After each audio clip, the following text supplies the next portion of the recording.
welcome back, all you Melgar maniacs, to another episode of What is Newin on Melgar Media. Today we're going to jump right in to a story that's been dropped by Deadline.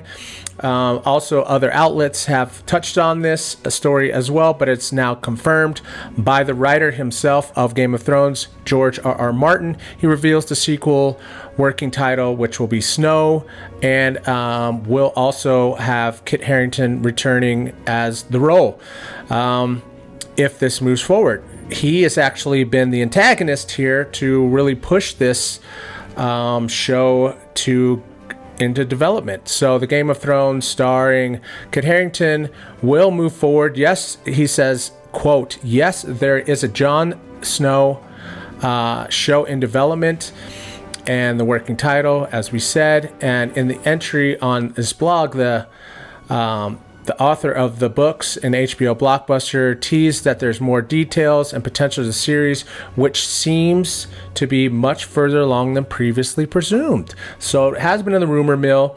Yes, there's like 17 projects in development, but they're all prequels, and this will be the first sequel in the franchise. I can say that this is definitely a story that I would enjoy. I know a lot of people will not agree. I personally thought that the ending was good. I thought the final season drug out a little bit in the first couple episodes, but I mean, it had a happy ending, and I'm okay with that. Some people really wanted it to divert expectations and go really crazy and jump into fan theories. I didn't mind the ending, but this will hopefully add some juice to that, since we will see what happens when he goes back to the Watch and is meandering out there now that the main threat, we think, is gone. I'm sure they're going to have to bring back some sort of magic and things like that. Hopefully we get more of Arya, which I think will be just outstanding if we could get Macy back for Arya, or any of the siblings. Obviously, will be welcomed, and I'm sure we'll get a ton of cameos from other stars that we thought were previously gone, or onto their own adventures. But yes, I am looking forward to this, and I will keep you updated on details as they come out. And I mean, here's just another little excerpt from it. Like, if Snow does make it to the series, it would of course not be the first time Harrington's characters returned to the Seven Kingdoms. Jon Snow was supposedly killed off at the end of season 5 of the blockbuster series, and a surprise few. I mean, it wasn't really a surprise, but I knew that he didn't pass. The character was resurrected in season 6. Martin today is the writer. Martin today responded in part to Clark, who played the Targaryen on all 8 of the GOT seasons, was talking to a interviewer earlier this week, and it's been created by Kit as far as I can understand. So he's in the front, he's pushing for this. So I think it's going to be cool. Keep your ears to the ground on that one. Next up, this is something that I am definitely having some mixed reaction and mixed emotions about. Disney Plus is looking to do a Goonies remake series, sort of.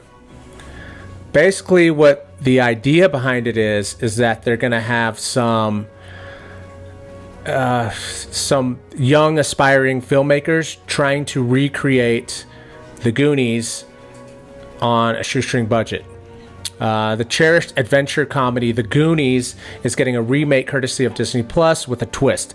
Thanks to the partnership between Disney Plus, the Donner Company, which Richard Donner was the original director, and Amblin, the Goonies will return, sort of. In the new series, it will follow a group of young aspiring filmmakers who attempt to remake the beloved Richard Donner movie on a shoestring budget. In an interview with Variety, producer Gail Berman has now revealed several details behind the series, including the inspiration behind the project. Basically, she just goes on to say that this is a partnership between the people that we just discussed. And when she was at Paramount, there were these young boys doing this movie about Raiders of the Lost Ark, which you can see it's kind of like fan type deal. They remade it shot for shot. And she thought, hey, why not do that for Goonies?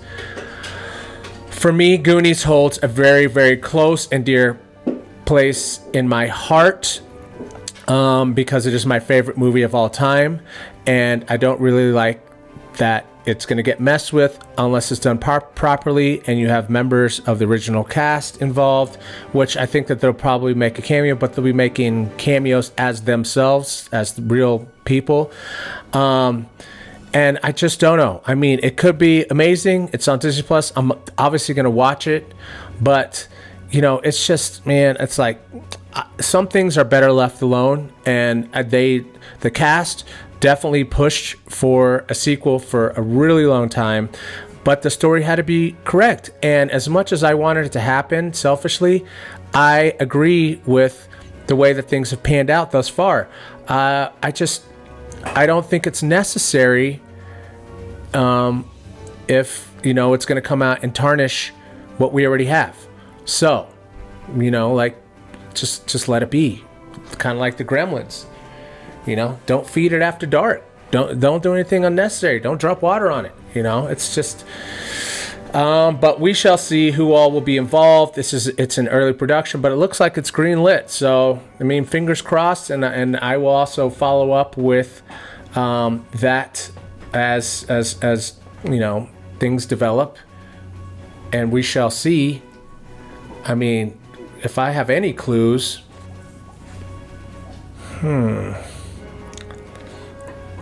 doesn't really match up with the original. But we're going to have to see. And if anyone's got the key to doing it successful, hopefully they step forward and collaborate with this project. But we shall see.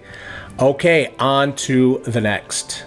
Spent enough time with that. Even though Goonies never say die, you might want to let that one lie. All right, next up, Hocus Pocus 2. Now, I thought Hocus Pocus, the first one, was actually really entertaining. Obviously, a long time in the making. So I have no qualms with this second one coming out with the original cast coming back. I mean, you can't really go wrong when you've got Sarah Jessica Parker, you know, Bette Midler, Sarah Jessica Parker, and Kathy Najimy, all returning, and they also have some other returning cast members, but I won't give that away. I'll make you go and look on IMDb and stuff like that.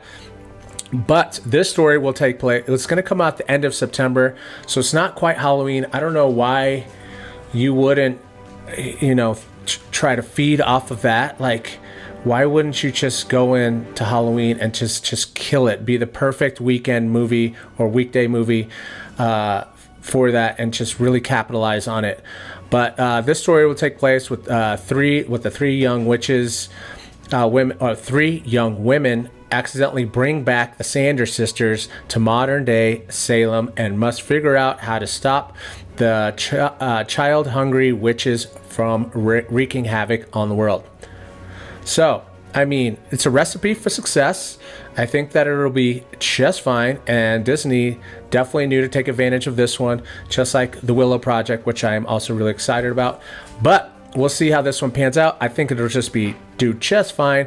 But myself, I might hold off until Halloween for a viewing, and I'm sure by that time it'll already be on Disney Plus, so I won't even have to go to the theaters for that.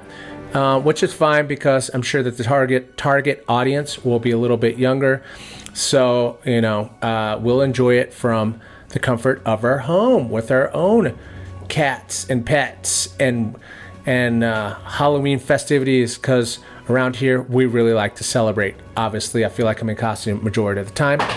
But MBD, let's go on to the next thing. Okay, the last movie that I want to talk about is a horror flick. I'm not huge on horror, but I've been getting more and more into it. I have particular taste, but I've been getting more and more into it lately because a lot of the horror stories have had some pretty decent writing behind it, and it gets like, they really get into that creepy factor where they mess with your mind a little bit and then like really drop like just shock value shots, and then they get like really good high-end actors to come in and bring some of these lead roles to life in a good way, instead of just having some no-namers and then a big production, and then you're just kind of like, well, there was no real attraction, and then sometimes the actors are too big and that you're kind of pulled away because you only see their other roles. But this one is done by the producers of It and The Ring. So, you know, both of those came out. They're pretty creepy themselves. But it does have Bill Skarsgård, which he played the clown in It, and Georgina Campbell. Justin Long is involved as well. And if you saw him in Jeepers Creepers, he was great. This is going to be in town for a job interview. A young woman arrives at Airbnb late at night to find her rental has been mistakenly double booked, and a strange man, which is Bill Skarsgård, is already staying there against her better judgment. She decides to stay the night, but soon discovers that there is much more to be afraid of in this house than the other guest. There is a trailer out, and it looks enticing and creepy, and the cinematography looks like some similar stuff that's already been done, but I mean, looks good. Looks something up my alley, and I like the Skarsgård brothers. I think they're all doing fantastic stuff. They come from good stock, obviously, including the father. It's just like, I mean, they're out there slaying it. So, that being said, give that a look. You know, I'll put some images up here so you can get intrigued, and I'll do a review on all of these once they come out and I have seen them. So don't forget to smash a like below if you like the content. Sorry if I'm yelling. My dog just got really loud back there, dropping a bone, scraping around. Probably can hear him now. It's just screaming for attention, which, I mean, with that face, you can't really go wrong. But yes, please do smash a like below, and take care of each other. Hug your friends. Love. And I will talk to you on the next episode. All right, Malcolm Media out. Peace.